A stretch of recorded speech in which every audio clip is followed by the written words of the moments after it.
Hello everyone. In this video lecture, we will study the topic changing environment of HRD, internal and external factors affecting human resource development and the HR of a country and changing demand of employer. So let's start with the video lecture. First is the changing environment of HRD. So the environment means the surrounding or the atmosphere in which the business activities are performed in the organization. So environment is basically the things which affects the functions of an organization. So there are the two set of factors that affects the organization. First one is the internal factors, which are somewhat controllable factors, and other one is the external factors, which are uncontrollable by the organization.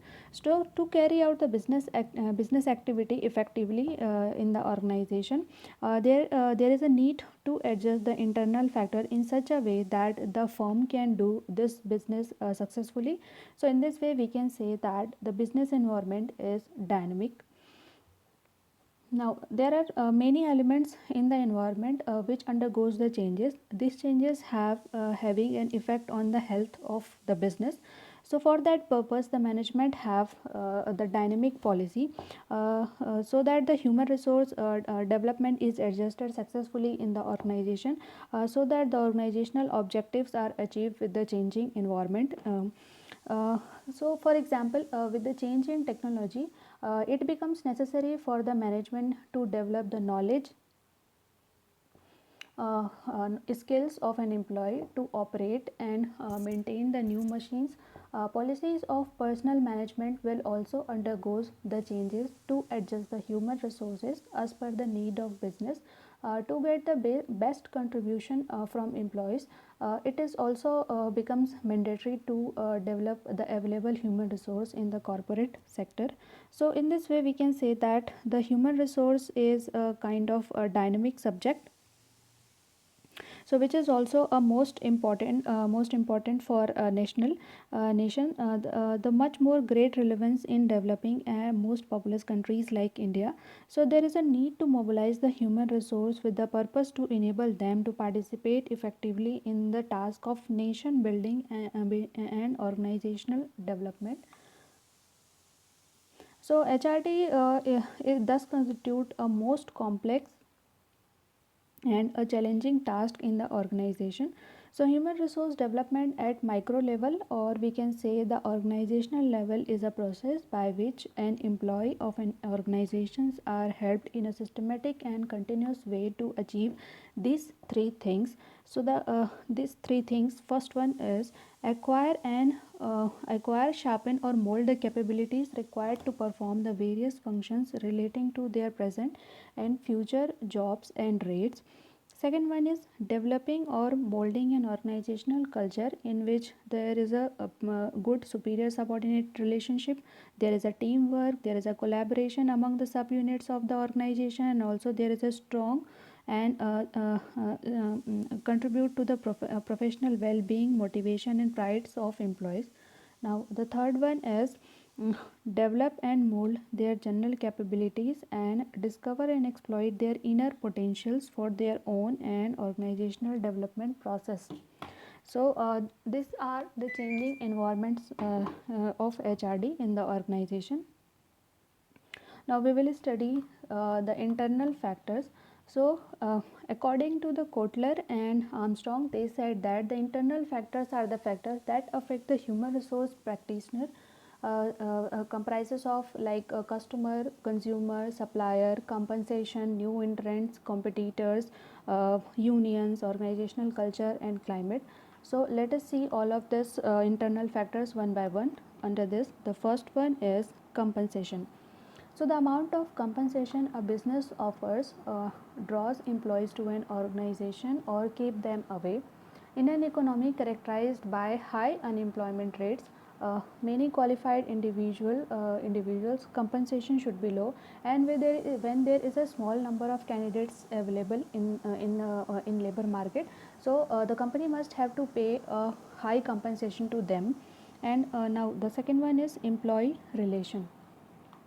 Human resource activities must consider various kinds of factors like training their staff before promoting them. When there is a recruitment policies are based on internal promotion, so they should monitor the retiring employees so that the replacement arrangements are made in time.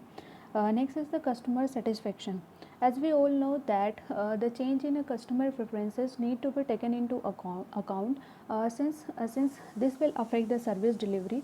So there is a need to continuously train and retain the HR in order to increase the performance, and hence the satisfaction of customers can be improved. Now the next one is new entrant. So there are the businesses, various kinds of new entrant in the businesses which are entering into the industry. Now the new entrants offer the competitive salary so that they can attract the employees of their competitors. So HRM should analyze their industry in order to know new entrant. So this will help them to have the strategies aimed at retaining in order to prevent them from being poached by the new entrant. Now the next one is competition. The degree of competition that affects the HRM power to recruit the workers.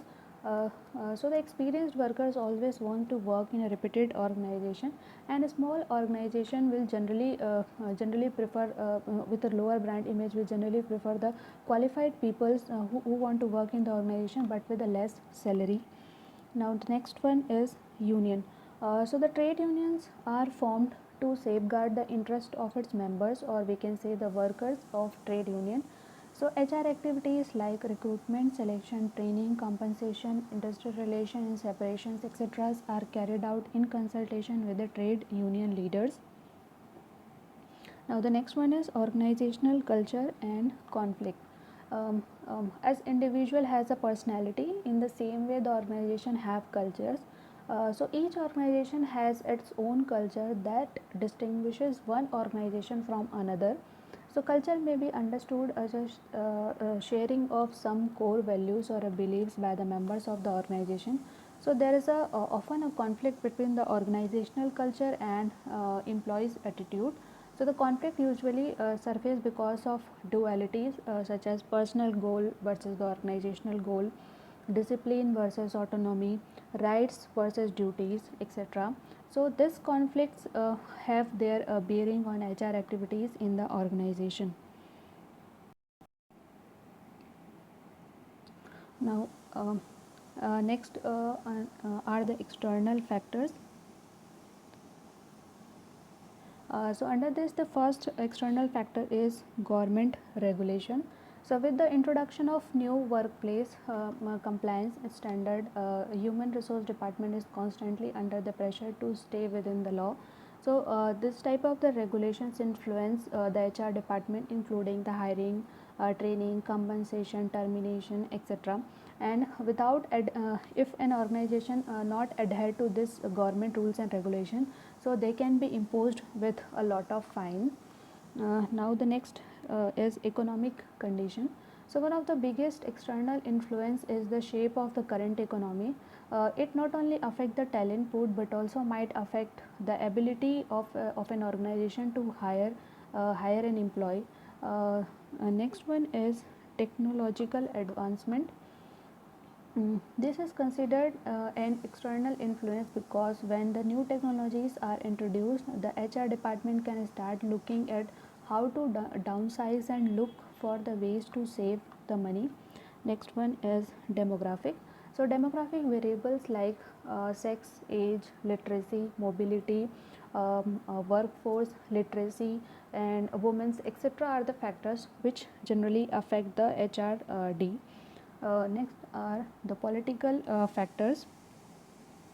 Political environment covers the impact of political institutions. For example, democratic political system increases the expectation of workers for their well-being. So there are generally three institutions like legislature, executive, and judiciary. All of this have effect on the human resource development. Now the next factor is environmental factors.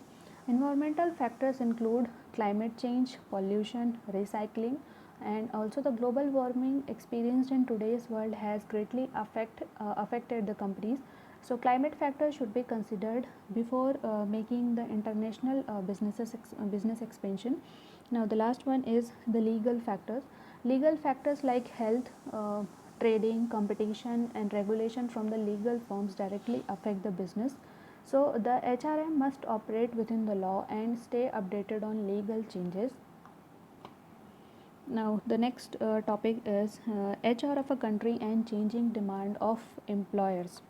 So to meet to the changing demand of employers, there is a need to do some kind of activities. First one is restructuring of organization. So many Indian companies are restructuring their organization structure by thinning their management rank and expanding their span of control. Second activity is emphasis on core competencies. With the licensing era coming to an end in India, the companies are no longer need to secure the license in diverse unrelated area to outwit the competitor. Next is technological changes. Recent increase in the computerization and technological upgradation streamline the processes and paperwork and increases the quality, services and speed. On the other hand, making the several job obsolete. Next is the workforce empowerment. For the corporate democracy to become a reality, many companies are now vesting their employees with greater authority, expanding their job titles and increasing their accountability. Next is the more attention, so the special categories of workers. So with the special categories of workers such as physically handicapped, women, religious minorities, backward and other forming even the increasing proportion of the total workforce every year measured. Next is greater employee commitment. In study of 7,500 large companies in 13 countries conducted by some researcher, the Indian police-based organization. So there is a need to the greater employee commitment in the organization. Next is more research in HRD. So there is a need to do the continuous research in HRD to discover the new HRD methods and inventions so that the changing demand of an employers can be achieved. So in this way the topic is completed. Thank you very much.